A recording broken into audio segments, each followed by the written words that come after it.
विधि 50 काम संबंधी तीसरा सूत्र। काम आलिंगन के बिना ऐसे मिलन का स्मरण करके भी रूपांतरण होगा। काम आलिंगन के बिना ऐसे मिलन का स्मरण करके भी रूपांतरण होगा। एक बार तुम इसे जान गए तो प्रेम पात्र की, साथी की जरूरत नहीं है।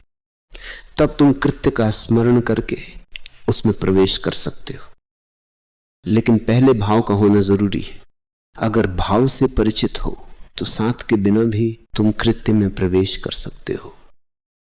यह थोड़ा कठिन है, लेकिन यह होता है। और जब तक यह नहीं होता तुम पराधीन रहते हो। एक पराधीनता निर्मित हो जाती है, और यह प्रवेश अनेक कारणों से घटित होता है। अगर तुमने उसका अनुभव किया हो, अगर तुमने उस क्षण को जाना हो जब तुम नहीं थे, सिर्फ तरंगायित ऊर्जा एक होकर साथी के साथ वर्तुल बना रही थी, तो उस क्षण साथी भी नहीं रहता है, केवल तुम होते हो। वैसे ही उस क्षण तुम्हारे साथी के लिए तुम नहीं होते, वही होता है। वो एकता तुम में होती है, साथी नहीं रह जाता है। और यह भाव स्त्रियों के लिए सरल है, क्योंकि स्त्रियां आंख बंद करके ही संभोग में उतरती हैं। इस विधि का प्रयोग करते समय आंख बंद रखना अच्छा है, तो ही वर्तुल का आंतरिक भाव, एकता का आंतरिक भाव निर्मित हो सकता है। और फिर उसका स्मरण करो। आंख बंद कर लो और ऐसे लेट जाओ मानो तुम अपने साथी के साथ लेटे हो। स्मरण करो और भाव कर लो, और ऐसे तुम्हारा शरीर कांपने लगेगा, तरंगायित होने लगेगा। उससे होने दो। ये बिल्कुल भूल जाओ कि दूसरा नहीं है। ऐसे गति करो जैसे कि दूसरा उपस्थित है। शुरू में कल्पना से ही काम लेना होगा।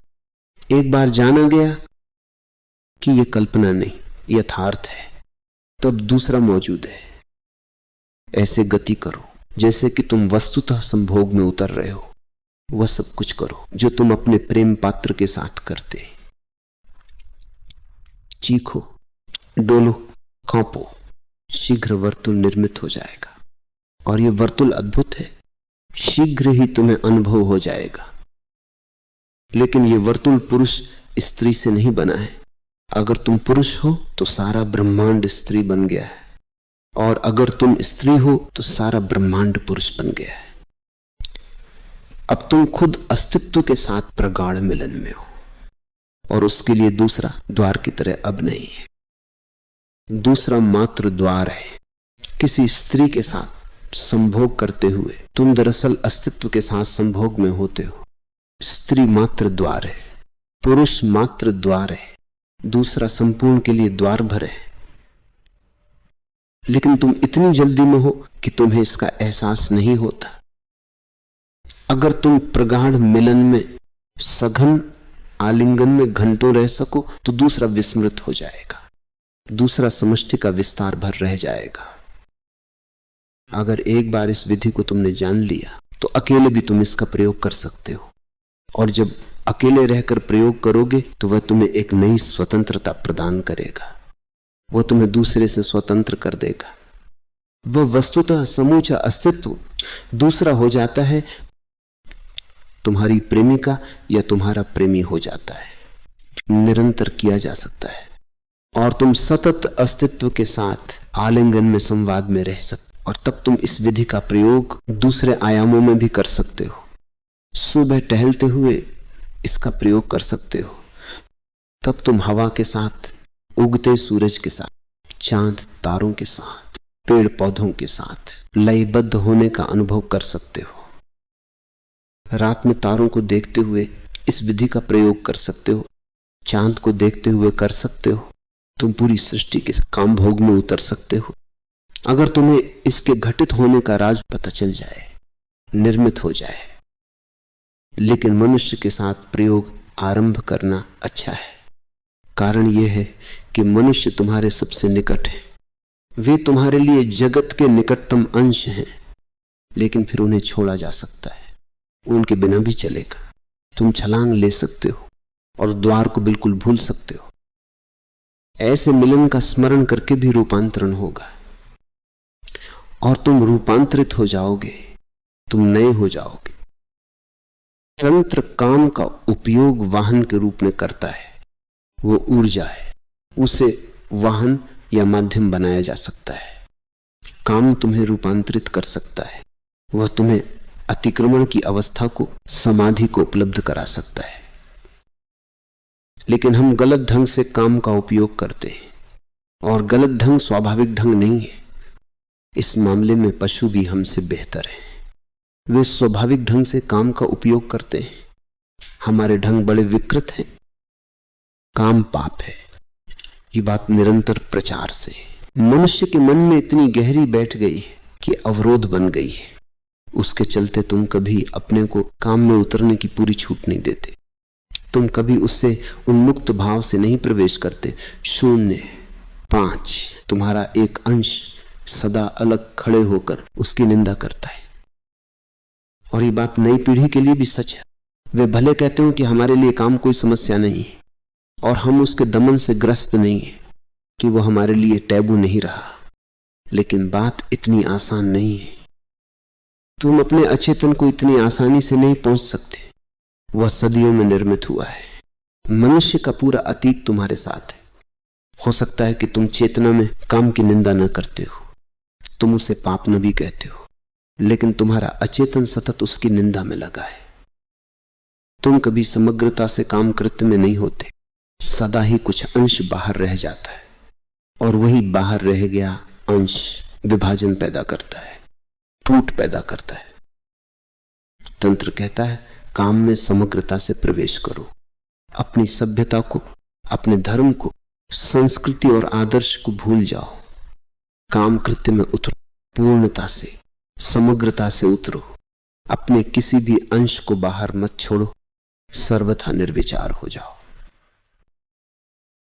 तभी यह बोध होता है कि तुम किसी के साथ एक हो गए हो, और तब एक होने के इस भाव को साथी से पृथक किया जा सकता है और उसे पूरे ब्रह्मांड के साथ जोड़ा जा सकता है। तब तुम वृक्ष के साथ, चांद तारों के साथ, किसी भी चीज के साथ काम क्रीड़ा में उतर सकते हो। एक बार तुम्हें वर्तुल बनाना आ जाए तो किसी भी चीज के साथ ये वर्तुल निर्मित किया जा सकता है। तुम अपने भीतर भी एक वर्तुल का निर्माण कर सकते हो, क्योंकि मनुष्य दोनों है, पुरुष और स्त्री दोनों है। पुरुष के भीतर स्त्री है और स्त्री के भीतर पुरुष है। तुम दोनों हो, क्योंकि दोनों ने मिलकर तुम्हें निर्मित किया है। तुम्हारा निर्माण स्त्री और पुरुष दोनों के द्वारा हुआ है, इसलिए तुम्हारा आधा अंश सदा दूसरा है। तुम बाहरी सब कुछ को पूरी तरह भूल जाओ और वह वर्तुल तुम्हारे भीतर निर्मित हो जाएगा। इस वर्तुल के बनते ही तुम्हारा पुरुष तुम्हारी स्त्री के आलिंगन में होता है, और तुम्हारे भीतर की स्त्री भीतर के पुरुष के आलिंगन में होती है, और तब तुम अपने साथी आंतरिक काम आलिंगन में होते हो। और इस वर्तुल के बनने पर ही सच्चा ब्रह्मचर्य उपलब्ध होता है, अन्यथा सब ब्रह्मचर्य विकृति है और उससे समस्याएं ही समस्याएं जन्म लेती। और जब यह वर्तुल तुम्हारे भीतर निर्मित होता है तो तुम मुक्त हो जाते हो। तंत्र यही कहता है, काम वासना गहनतम बंधन है, लेकिन उसका उपयोग परम मुक्ति के लिए किया जा सकता है। जहर को औषधि बनाया जा सकता है, लेकिन उसके लिए विवेक जरूरी है। तो किसी चीज की निंदा मत करो, वरन उसका उपयोग करो। किसी चीज के विरोध में मत हो, उपाय निकालो कि उसका उपयोग किया जाए, उसे रूपांतरित किया जाए। तंत्र जीवन का गहन स्वीकार है, समग्र स्वीकार है। तंत्र अपने ढंग की सर्वथा अनूठी साधना है, अकेली साधना है। सभी देश और काल में तंत्र का यह अनूठापन अक्षुण्ण रहा है।